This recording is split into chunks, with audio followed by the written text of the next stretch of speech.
sekarang yang paling bahaya, orang alim, orang soleh, hafal Quran, pinter qiraah, ngerti ayat hadis, menjadi sombong.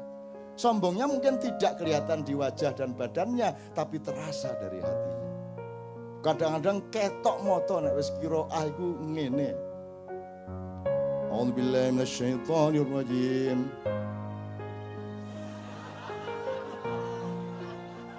Bismillahirrahmanirrahim.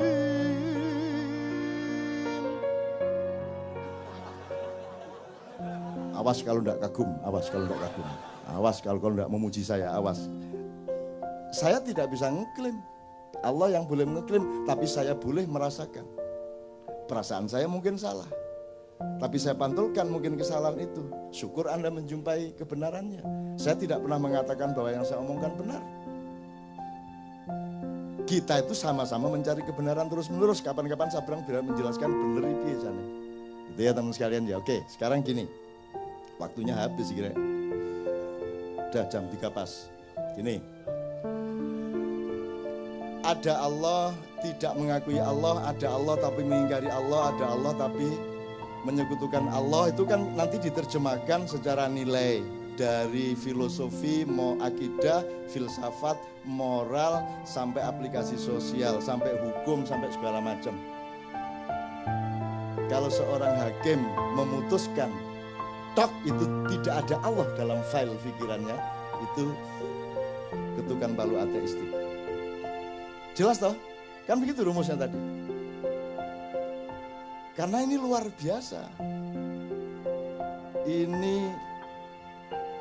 apa namanya? Apa gue jenenge pra-peradilan ini diterima apa tidak? Kan penting banget itu.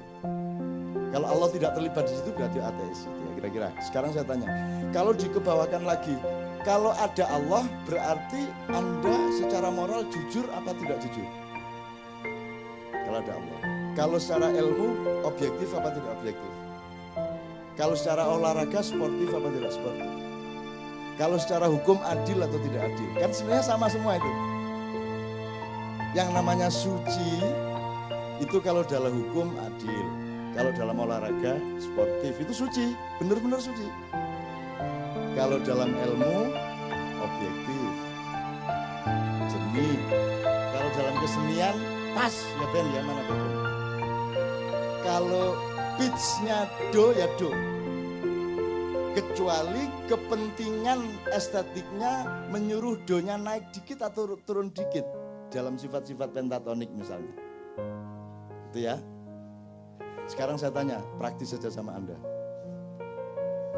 Apakah di sini Anda bisa jujur? Yang bicara tadi jujur apa tidak?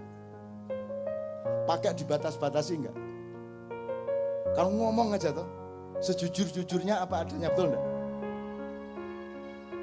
Coba Dadang suruh pidato di masjid, coba. Coba. Demi Tuhan saya ateis, jajal ngomong ngono di Petamburan. Tapi Dadang boleh jujur menjadi dirinya. Dan aku mengerti aslinya dia. Aku tidak percaya kepada kata-katanya. Karena dia sangat lembut dan penuh cinta dan penuh kesolehan perilakunya. Loh. Aku tidak percaya sama kata-katanya. Wong kata-katanya itu untuk menutupi kesuciannya. Dadang, top Dadang kamu Dang. Oh masuk Facebook ya kira. Dan sekalian ya oke. Insya Allah di sini ya, dari tadi saya di belakang 2-3 jam di sana. Dan saya lihat ini teman-teman jujur amat, suci mereka. Dan malaikat sudah Anda perintah untuk melindungi Anda. Karena malaikat itu kan fungsinya ya'malu ma yu'marun. Mengerjakan yang diperintahkan. Ustaz, siapa yang punya hak memerintah malaikat? Allah. Manusia boleh enggak? Tolong kapan-kapan antum jelasin ya. Siapa ahsani takwim? Manusia. Siapa yang diberi hak khilafah? Manusia. malaikat di bawah manusia atau di atas manusia dalam soal otoritas khilafah. Di bawah manusia, jadi Anda bisa perintah malaikat. Loh ini beneran. Kan bareng hati nih. Gendeng arek-arek ini. Kurang ajar aku diarani ngono karo arek-arek. Bayangin itu. Wah kalau banjir Nuh itu yang mati berjuta-juta orang itu Israel. Wah speed tinggi pokoknya gua. Sureme mbuh piro itu. Gimana sih? Malaikat itu institusi. Gitu loh. Ada Perdana Menteri namanya Jibril, Menteri ini namanya Mikael, Menteri Penerangan namanya Israfil. Masa Israfil ini trompet terus dadadat. Masa diciptakan Allah bermiliar-miliaran penggaweane mek ngene ya. Gendeng arek-arek iki. Mbok pikirannya hidup. Nah, fikir ini kan Anda berlatih untuk ludeng akalmu. Di sini ludeng nggak pikirannya? Aku tanya di tempat mana yang kamu bisa ludeng semerdeka-merdekanya tapi tulus seperti di sini. Begitu kamu ke kantor bisa kamu mikir gitu. Kebuntu kan gitu kan. Di sini Anda ludeng lah ya. Terus nodong Israfilku penggaweane trombon. Gendeng arek-arek. Itu berarti dia yang melakukan, dia sound system, dia loudspeaker of all information from Allah. Kan gitu. Jadi informasinya gak mek telet-telet tok. Engko dhek terus usul, Gusti Allah mbok kula nyuling barang. Mosok ngerompet tok gitu kan. Engko dhek nggawe proposal. Wah niku enten gamelan kula nggih tak ngegong ah. Arek-arek iki lho. Gimana ulama-ulama ini jelasin Islam ya Allah? Kok tidak boleh berkembang akal sehat itu? Gitu loh. Itu berarti dia yang menjadi duta informasi. Jadi al-khabirnya Allah itu melalui Israfil. Tapi khususan untuk Muhammad surat sakti itu Jibril langsung Perdana Menteri gitu loh. Terus saiki mergo wis gak ono wahyu, Jibril nganggur.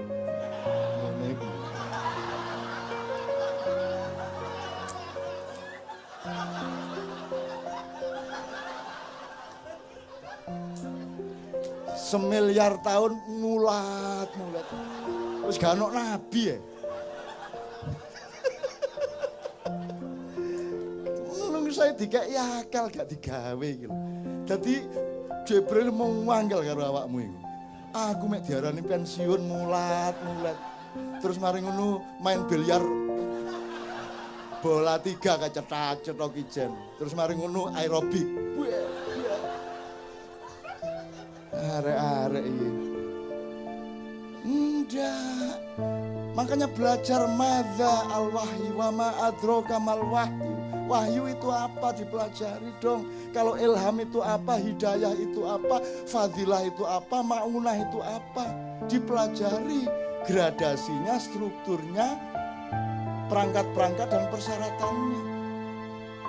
Kamu pikir Allah itu membuat terus Allah itu, wah ngenteni jek suwe kira Jokowi, wah jek suwe ki Soeharto. Bagi Allah seluruh kejadian yang kita alami dari Adam sampai kiamat itu cuman des ngono. Kalamhin bil basar. Sekejapan mata, ngene. Jadi ketepnya niki wis kita sudah berlangsung sekian triliun tahun.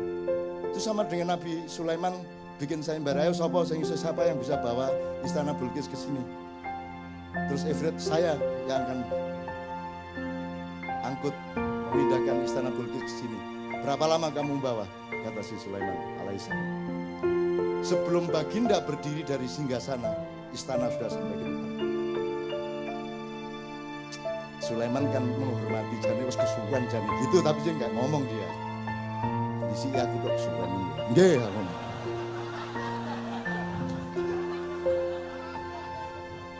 Akhirnya muncullah Asif bin Barkhiyah. Ya Baginda, Sebelum Baginda selesai berkedip istana sudah di sini. Terus Sulaiman gurung jawab, sudah di situ istananya. Jadi jin kalah sama manusia jauh. Dan malaikat disuruh Allah taat kepada khalifah. Makanya yang bikin proposal malaikat kepada Muhammad, kepada Ibrahim. Yang bikin proposal malaikat. Gunung bikin proposal kepada Muhammad. Ya Rasulullah, engkau dipanah oleh orang-orang kafir itu sehingga lehermu luka. Sehingga pundakmu sengkleh dan engkau dievakuasi masuk ke gua Uhud. Mohon perkenankan aku untuk menjatuhkan, menggugurkan batu-batuku supaya menimpa pasukan-pasukan kafir itu. Terus malaikat Sang Hyang Bayu, Sang Hyang, macam-macam datang. Rasulullah izinkan, saya tak ngebes. Ngebes itu artinya badai. Saya tak nyunami. Macam-macam bahasa nih. Terus ruang sana naik malaikat cara apa? Kamu pikir siapa yang mengajari malaikat ngomong? Tahu benda ini, benda itu. Ustaz, apa ayatnya? Adam diajari Allah, Adam mengajari malaikat. Jadi karena kejadian air yang naik ke darat itu namanya tsunami, ya ada yang ngomong, kalau tak nunami nggih Kanjeng Nabi. Wah, aku krungu dhewe rek. Pokoknya menawarkan bikin proposal mohon izin kepada Muhammad SAW untuk ikut membantu Muhammad menghancurkan orang-orang kafir. Muhammad mengatakan, tolong jangan lakukan. Sebab kalau Allah perintahkan pasti dia juga perintahkan saya, kamu akan saya suruh, tapi jangan lakukan. Karena aku sudah terlanjur mendoakan agar yang melukai saya tadi nanti punya cucu menjadi pemimpin Islam. Gitu loh. Jadi kalau orang utang tidak bayar-bayar, doakan ya Allah, jadikanlah anak dia besok-besok orang yang murah hati memberi uang sebanyak-banyaknya kepadaku. Ngono, wong ditagih gak kena, ya toh.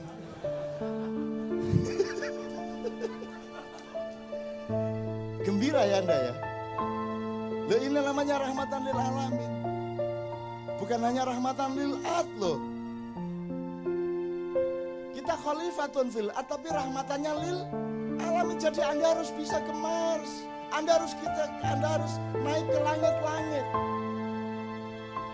Anda harus ke langit 2, langit 3. Anda menembus dimensi-dimensi. Karena Anda berkewajiban untuk rahmatan lil alamin. Lah ini bumi tok aja kamu tidak bisa rahmatan lil alamin. Paten-patenan bendino. Soal tato gelut. Ayo, tatoan gak oleh wudu. Gitu toh? Gak sah wudumu. Seneng arek-arek. Kok gak sholat? Aku gak iso wudu ya. Disangganya terus sedih, seneng. Wong gara-gara tatoan gak bisa wudu. Akhirnya dia gak pernah sholat kan. Sing salah sing mbitano atau sing karena gak sholat. Jadi kalau Anda ingin tidak sholat, mulai besok tatoan. Padahal wudhu itu kan bukan urusan kebersihan jasad, tapi kebersihan hidupmu, rohanimu, perilakumu, akhlakmu. Makanya secara simbolik meripatmu dibasuh, karena kamu harus waspada, kamu sering melihat hal-hal yang tidak baik. Begitu juga telingamu, mulutmu, hidungmu, dan seterusnya, kakimu, tanganmu dibasuh karena dia sering melakukan, dibersihkan dari perilaku-perilaku biasa. Kalau yang kentut pantatmu tidak diusap. Masa ana wudu ngene rek. Ngene wudu. Enggak ada. Bal yang kentut siapa? Jadi yang kotor mana? Pantatnya tuh. Nah jadi ternyata wudu itu bukan urusan kotornya badan. Wong buktinya yang dicuci mukanya. Kalau Anda tidak paham soal ini, lama-lama badanmu bertengkar sendiri. Badanmu, wajahmu begitu diwudhu, mau. Aku gak melok ngentut.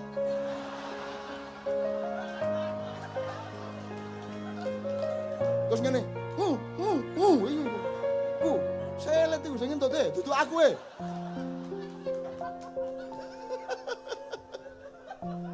Logis ya? Jelas ya? Agama menggembirakan ya?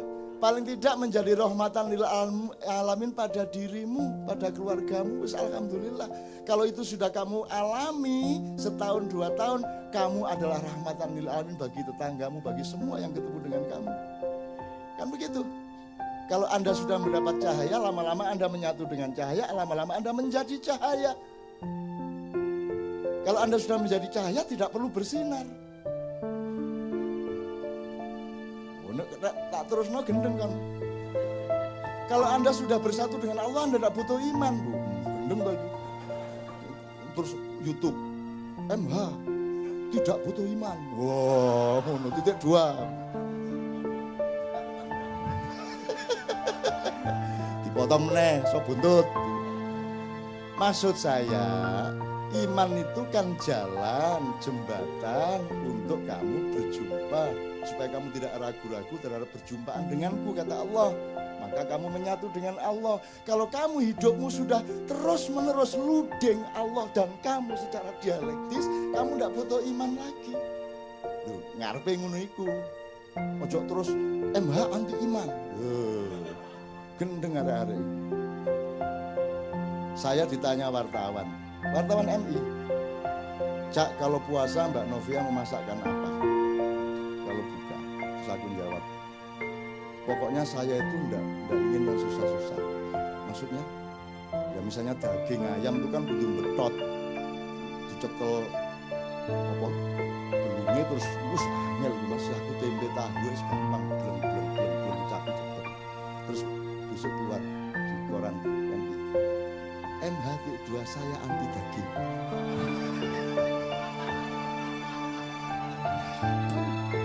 Saya anti daging. Jangan vegetarian, naruno terusan akhirnya. Saya enggak vegetarian. Saya tidak anti daging. Bayangin kalau saya vegetarian dan saya yakin kepada vegetarianisme, terus semua manusia itu vegetarian, dunia akan hancur. Lah terus PT gak dibelah. Wedhus ambruk, jalan Tamrin wedhus kabeh. Ndek Senayan PT petok. Lah ndak boleh disembelih. Dibunuh ndak boleh, sembelih ndak boleh, terus piye? Wah, akhirnya overpopulasi, kambing, sapi, kerbau, wis sembarang, burung dara semua. Nggak boleh diapa-apain kok. Jadi kalau vegetarian karena keperluan pribadi tidak ada masalah, tapi jangan dijadikan ideologi. Kalau tak laksanakan bener kan ngeluh dhewe kan ndak semua. Bayang no, wetek iki. Macet-macet itu petok ubur petok. Ya apa. Istana iki sine wedhus.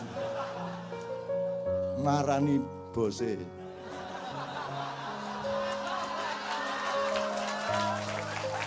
Ngono upamane ya. Oke, sekarang saya tanya, iki wis entek waktu nira aku kudu nang ngarep rek. Oke. Anda di sini jujur, insyaallah ya. Berarti Anda sama Allah kompatibel, luding dia pada Anda, ya. Sekarang saya tanya, kalau di rumah berapa persen bisa jujur? Di rumah tanggamu sama istri, sama suami, sama anak, berapa persen bisa jujur? Nggak usah kamu jawab, cukup dibatin. Begitu kamu ke kantor, berapa persen jujur?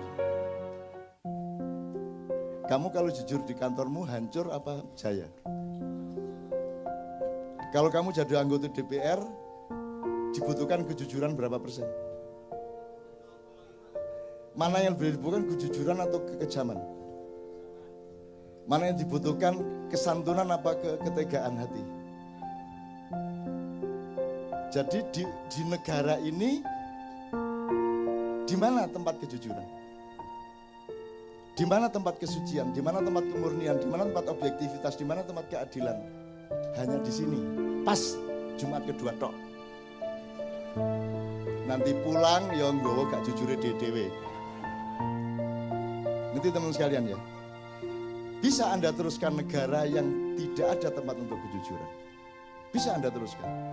Apa yang salah sebenarnya? Ini negara atau bukan? Ini pemerintah atau bukan? Oke, tak singkat ya, itu jawaban Dewi. Sampai kapan kamu bisa meneruskan keadaan seperti ini? Gini aja, terakhir. Salah satu parameternya gini. Parameter orang ingkar sama Allah, parameter orang mentiadakan Allah, menganggap Allah tidak ada, itu salah satunya adalah juga tidak mengakui hakikat ciptaan Allah. Misalnya Allah menciptakan batu, kerikil, kerakal, watu, aki enggak sih, fosil kayu ta, sekarang enggak sih. Batu mulia itu apa saja?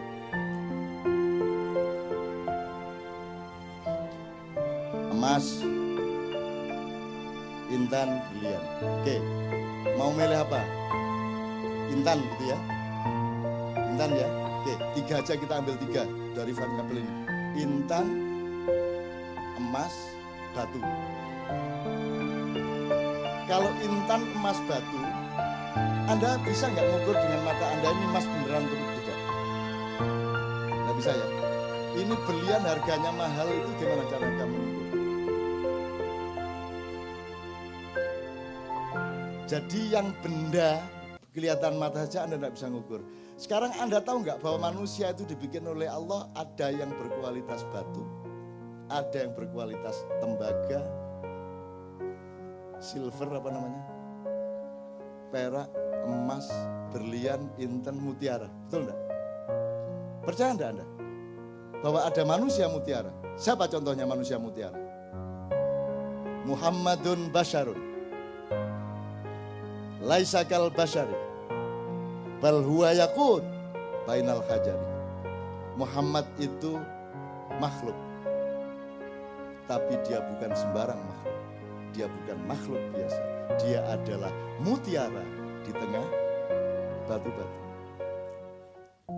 Tak bersingkat ya Mas ya. Sekarang orang ngerti nggak bedanya manusia batu sama manusia mutiara?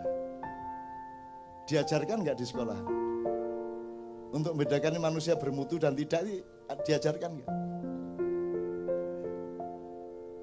Orang sekarang ini, rakyat Indonesia, ngerti nggak bedanya manusia batu sama manusia mutiara? Nah kalau tidak, tolong simulasi. Bangsa yang tidak mengerti bedanya batu dengan mutiara, itu bisa terjadi apa pada mereka?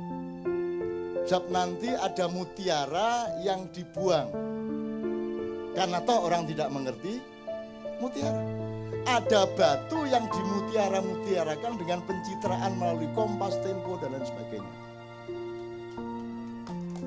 Terus Anda semua percaya itu mutiara. Cuman dikasih warna kuning supaya seperti emas dan Anda percaya dia emas. Terus Anda harus pakai demokrasi, dan demokrasi itu biar se-on emas sama se-on batu sama. Satu suara.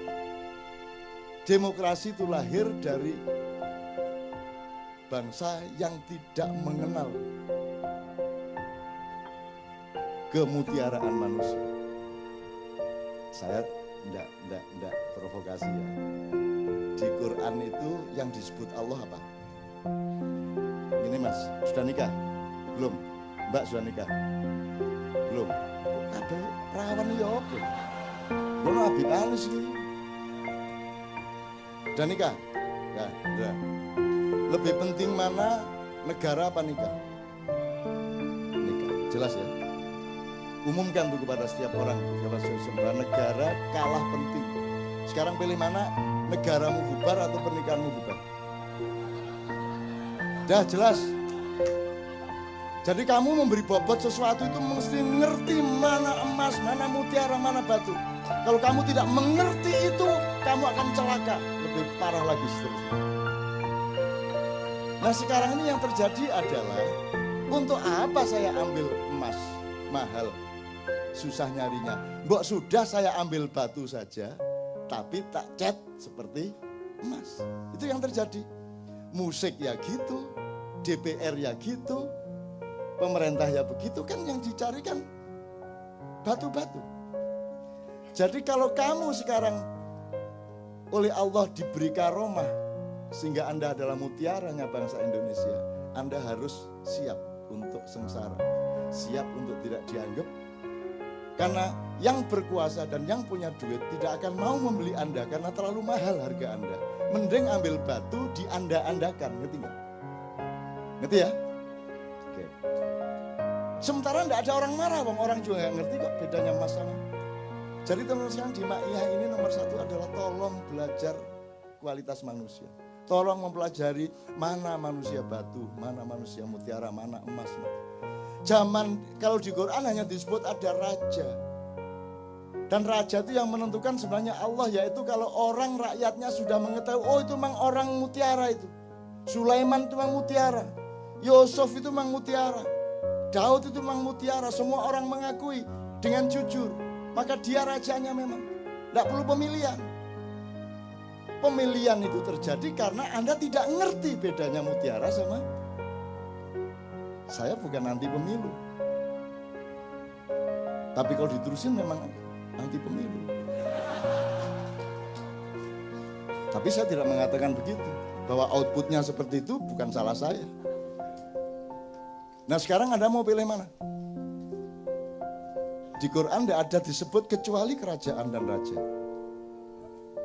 Dan Anda ditipu selama 500 tahun ini. Anda pikir yang di sana itu kerajaan itu bukan kerajaan, itu bukan raja. Raja nggak begitu. Raja punya kualitas, raja punya wibawa. Kalau pakai terminologinya Ronggo Warsito ya Satrio Pinandito, Sinisian Wahyu. Sinanding Wahyu, enggak apa-apa, Sinisian, Sinanding, betul, sama. Jadi Anda harus bisa melihat.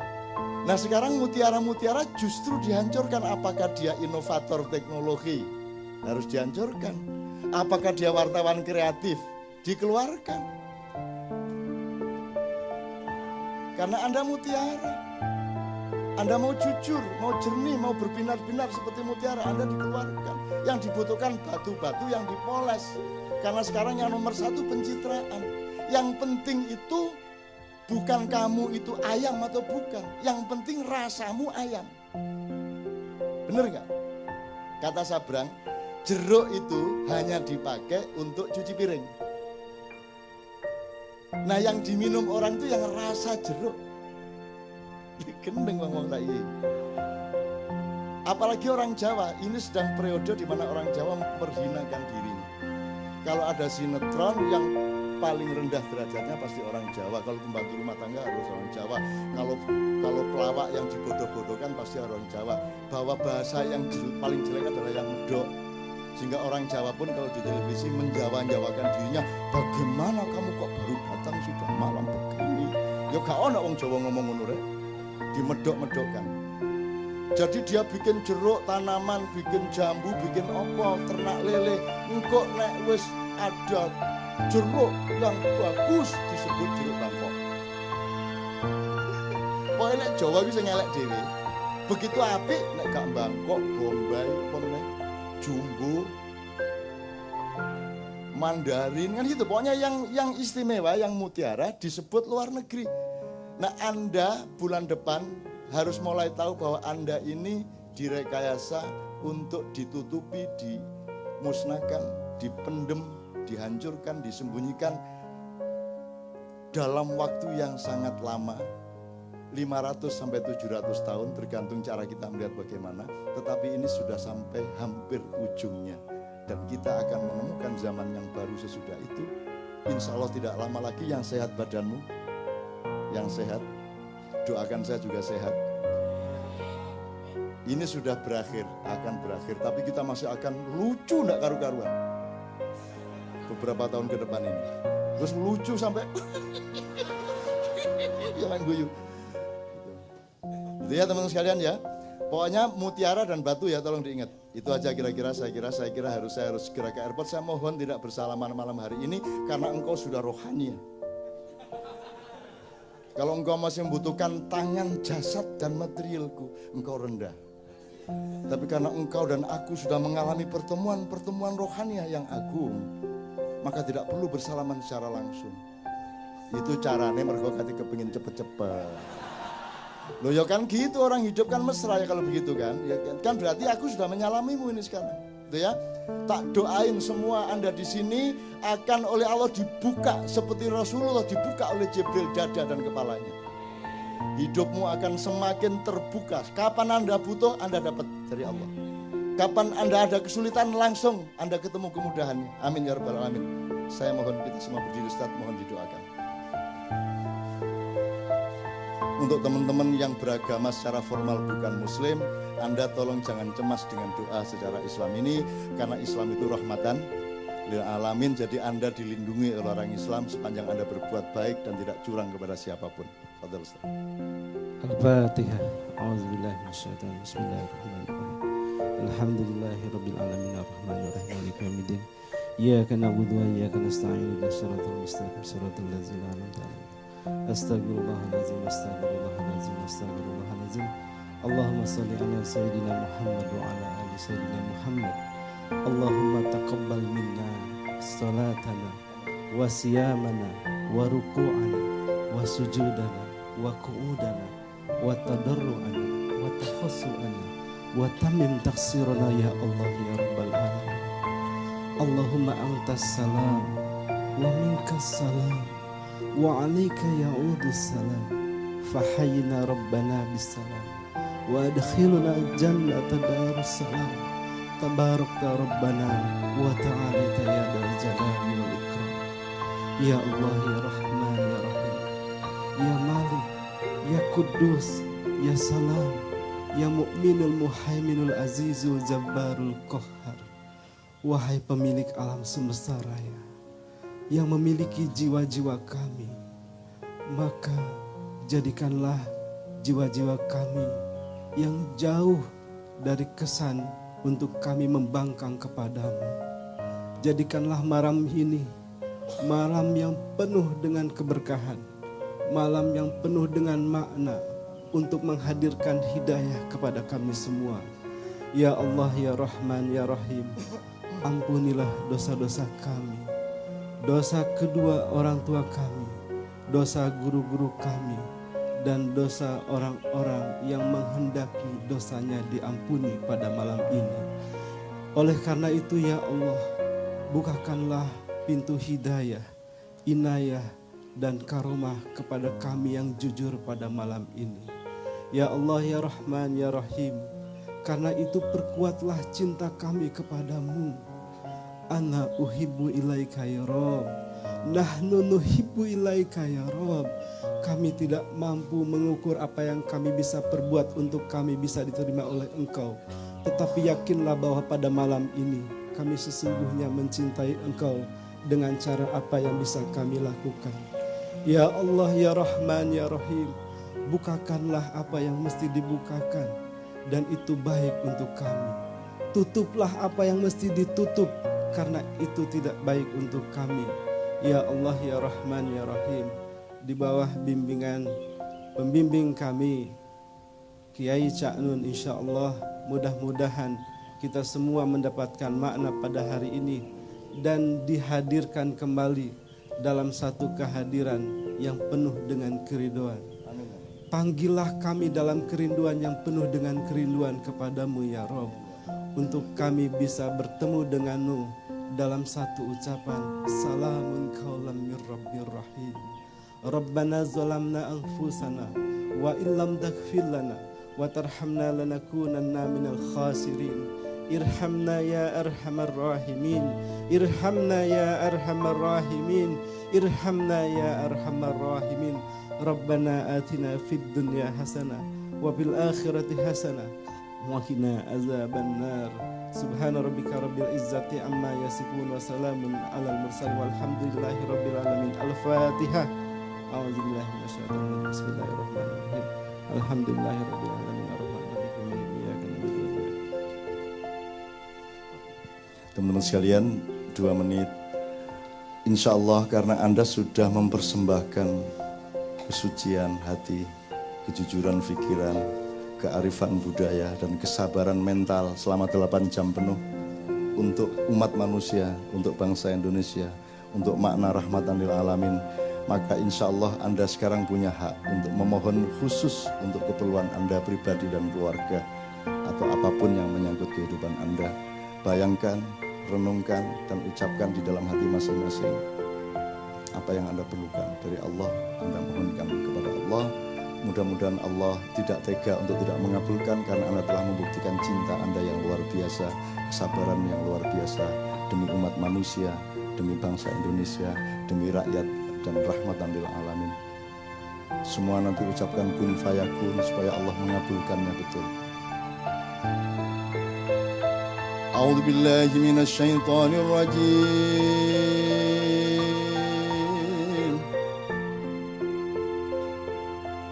Bismillahirrahmanirrahim. Inna fatahna laka fatham mubina liyaghfir laka Allahu ma taqaddama min dhanbika wa ma ta'akhkhar wa yutimma ni'matahu 'alaik wa yahdiyaka siratan mustaqima wa yansuraka Allahu nasran aziza. Allahumma salli wa sallim ala sayyidina Muhammad wa ala ali sayyidina Muhammad. Innama amruhu idza arada syai'an ay yaqula lahu. Innama amruhu idza arada syai'an ay yaqula lahu. Innama amruhu idza arada syai'an ay yaqula lahu kun fayakun. Fasubhanalladzi biyadihi malakutu kulli syai'in wa ilaihi turja'un. Rabbana atina fid dunya hasanah wa fil akhirati hasanah wa qina adzabannar. Subhana rabbika rabbil izzati amma yasifun wa salamun alal mursalin walhamdulillahi rabbil alamin.